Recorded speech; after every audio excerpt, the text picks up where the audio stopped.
जी हाँ मित्रों, एक बार फिर से शेयर बाजार नीचे गिर रहा है क्योंकि ये एफपीआई वाले अपना पैसा लेके भारत से भाग रहे हैं। इसका कारण ये कि सरकार ने बोला मॉरिशस से आने वाला पैसा जो है उसमें बहुत सारे टैक्स चोर हैं, उनकी हवा टाइट करेंगे। तो स्वाभाविक है, चोर की दाढ़ी में तिनका है तो वो भाग जाएंगे। जी हाँ, नमस्कार मित्रों। तो इकोनॉमी में एक नया टर्म चर्चा में, डबल टैक्सेशन अवॉइडेंस अग्रीमेंट और उसके अंदर प्रिंसिपल पर्पस टेस्ट। तो ये जो टैक्स चोरी, टैक्स इवेजन, ब्लैक मनी, इसके टॉपिक्स जो यूपीएससी में पूछे जाते हैं, पुराने पेपर्स को हम देखें तो कभी खुशी कभी गम जैसा है। कुछ बार तो एकदम आसान से वन लाइनर पूछते हैं कि जैसे बेज इरोजन प्रॉफिट शिफ्टिंग क्या था, सरकार को टैक्स चोरी से क्यों चिंता होती है, वोडाफोन का एक केस चला था तो इनडायरेक्ट ट्रांसफ़र क्या चीज़ होती है। So easy question. कुछ बार टफ भी पूछ लेते हैं, जैसे एक बार कोई इक्विलाइजेशन लेवाई के बारे में 2 साल बाद में टेक्निकल चीज़ पूछी थी। खैर, ये प्रीवियस ईयर की बुकलेट आप फ्री में डाउनलोड कर सकते हैं, link is in the description. तो खैर, इस कारण से हमें करंट अफेयर्स में ये कुछ टर्म्स चर्चा में है, हम समझते हैं। कैपिटल गेंस टैक्स क्या है, India Mauritius double taxation avoidance agreement क्या था, टैक्स हेवन क्या, राउंड ट्रिपिंग क्या, और ये एक नया नियम जो आ रहा है प्रिंसिपल पर्पस टेस्ट, ये क्या, और उसको देख के एफपीआई वाले भाग रहे हैं तो हॉट मनी क्या होता है, एक एक करके समझते हैं।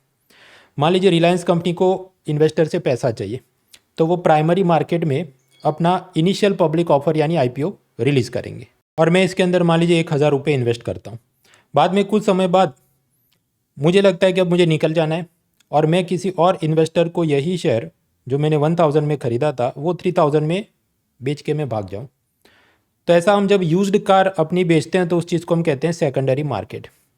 अब यहाँ पर आप मेरा प्रॉफिट देखो कितना, मैंने 1,000 इन्वेस्ट किया था, 3,000 में बेचा तो प्रॉफिट मेरा है 2,000। तो ये जो 2,000 रुपये मेरा प्रॉफिट है, इस पर एक टैक्स लगता है जिसको कहते हैं कैपिटल गेंस टैक्स, सीजीटी, या पूंजीगत लाभ कर। अब प्रश्न ये 2,000 रुपये जो मेरा प्रॉफिट है, इस पर आप बोल रहे कैपिटल गेंस टैक्स लगेगा, तो कितना टैक्स लगेगा वो डिपेंड करता है। अगर मैंने ये खरीदने के 1 साल के भीतर ही बेच दिया होता तो इस 2,000 रुपये प्रॉफिट पर मुझे short term capital gains tax भरना पड़ता, जो कि होता है 15%। या फिर अगर मैं इसको अपने पास ही रखता शेयर को और 1 साल बाद बेचता और तब मुझे प्रॉफिट होता ये 2,000, तो भी मुझे टैक्स तो भरना पड़ता, अपन कम भरना पड़ता, कितना, 10%, उसको बोलते हैं long term capital gains tax. तो दोनों नहीं भरने, कोई एक भरना है। और आप देखो लॉन्ग टर्म में थोड़ा कम क्यों रखा है, ताकि उस बहाने टैक्स बचाने के चक्कर में लोग ठहर के बैठे, रोज आज शेयर खरीदा कल बेचा, ये सब नहीं करे, वरना शेयर मार्केट में आप जानते हैं वॉलेटिलिटी यानी कि अस्थिरता बढ़ जाती। खैर, ये तो कैपिटल गेंस टैक्स हमने देखा भारत में कितना शेयर के अंदर 10 to 15% हो सकता है। अब मुद्दा आता है India Mauritius double taxation avoidance agreement क्या है। तो मान लीजिए अदानी मॉरिशस के अंदर जाके कुछ धंधा करे और उसमें उनको प्रॉफिट हो, तो इस पर कौन टैक्स लगाएगा? क्या इंडियन गवर्नमेंट टैक्स लगाएगी या मॉरिशस गवर्नमेंट टैक्स लगाएगी, या दोनों लगाएंगे तो डबल टैक्स भरना पड़े? और ऐसा ही उल्टा सवाल मॉरिशस के बिजनेसमैन को होगा कि जब वो इंडिया में बिजनेस करे तो कौन टैक्स लगाएगा? इसका जवाब देने के लिए ये राजीव गांधी, इंदिरा गांधी के टाइम पे India Mauritius double taxation avoidance agreement यानी DTAA किया गया। इसका कोर आर्ग्यूमेंट क्या है? अदानी जो इंडियन बिजनेसमैन है, अगर वो मॉरिशस में जाके बिजनेस करते हैं, उसमें प्रॉफिट कमाते हैं, तो क्या उस पर इंडियन गवर्नमेंट टैक्स मांग सकती है? हाँ। क्या उस पर मॉरिशस गवर्नमेंट टैक्स मांग सकती है? जवाब है ना। सो that is double taxation avoidance agreement. दो सरकार टैक्स नहीं मांगेगी, कोई एक मांगेगी कि आप कहाँ से आए हैं। Reverse is also true. अगर मॉरिशस का कोई बिजनेसमैन भारत में धंधा करता है और उसको प्रॉफिट होता है, तो क्या भारत सरकार टैक्स मांगेगी? जवाब है नहीं। मॉरिशस सरकार टैक्स मांगेगी? जवाब है हाँ। अब देखो मजा कि ये जो कैपिटल गेंस टैक्स लगता है शेयर इन्वेस्टमेंट के ऊपर, तो भारत सरकार तो कितना मांगती है? 10 to 15%। और मॉरिशस सरकार कितना कैपिटल गेंस टैक्स मांगती है? जवाब है 0%। इन अदर वर्ड्स वहाँ वो कंसेप्ट है ही नहीं, वो मांगते ही नहीं टैक्स। अब आपको प्रश्न हो तो भाई मॉरिशस में इतना कम टैक्स क्यों है, 0% कैपिटल गेंस टैक्स, या जो नॉर्मल भी कुछ बिजनेस करे तो मुश्किल से 3% 5% ऐसा टैक्स लगता है, ऐसा क्यों है? क्योंकि मित्रों Mauritius is a tax haven, ये कर स्वर्ग है। आप समझो भारत इतना बड़ा देश है, अपने पास इतने 140 करोड़ लोग हैं, उसमें बहुत सारे गरीब हैं, तो उनका कल्याण करने के लिए, इतनी बड़ी मिलिट्री रखने के लिए, हाईवे, हॉस्पिटल, एजुकेशन, सरकार ने बहुत सारा टैक्स लेना पड़ेगा। Large nation need to collect tax to run such big country.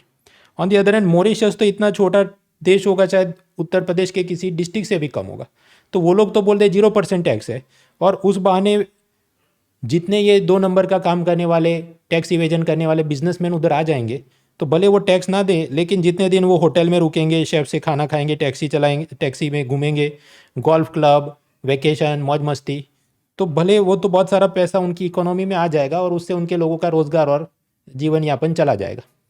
So therefore they allow this type of activities. तो टैक्स हेवन हमने समझा। अब आगे का मुद्दा ये राउंड ट्रिपिंग क्या होता है। भारत का कोई बिजनेसमैन है जिसको टैक्स नहीं भरना है, तो वो क्या करेगा, ये दाऊद जैसे हवाला एजेंट्स या माफिया मास्टरमाइंड उनको अपना पैसा ट्रांसफ़र करेगा इलीगली, और फिर वहाँ से वो पैसा भेजा जाएगा मॉरिशस। मॉरिशस में ये लोग एक फर्जी कंपनी खोलेंगे, शेल कंपनी, मतलब वो एक रूम की कंपनी होगी, उसमें कुछ फैक्ट्री लगा के प्रोडक्शन कुछ नहीं होगा, बस ऐसे ही पोस्टल एड्रेस उसका होगा, तो post box company, letter box company, shell company बनाई जाएगी। फर्जी कंपनी है, इसका सिर्फ एक ही काम है, टैक्स चोरी करना। फिर इस शेल कंपनी द्वारा वो वापस से इंडिया में अपना पैसा भेजेंगे और किसी कंपनी में शेयर में इन्वेस्ट करेंगे वगैरह। अब आपको प्रश्न हो कि भाई तो ये ऐसा सीधा ही पैसा क्यों शेयर बाजार में नहीं, ऐसा घूम के ऐसे क्यों जाने जाए? क्योंकि आप समझो, अगर सीधा इंडियन बिजनेसमैन इंडिया के शेयर मार्केट में पैसा डालता तो जब उसको प्रॉफिट होता तो 10 to 15% कैपिटल गेन्स टैक्स लगता।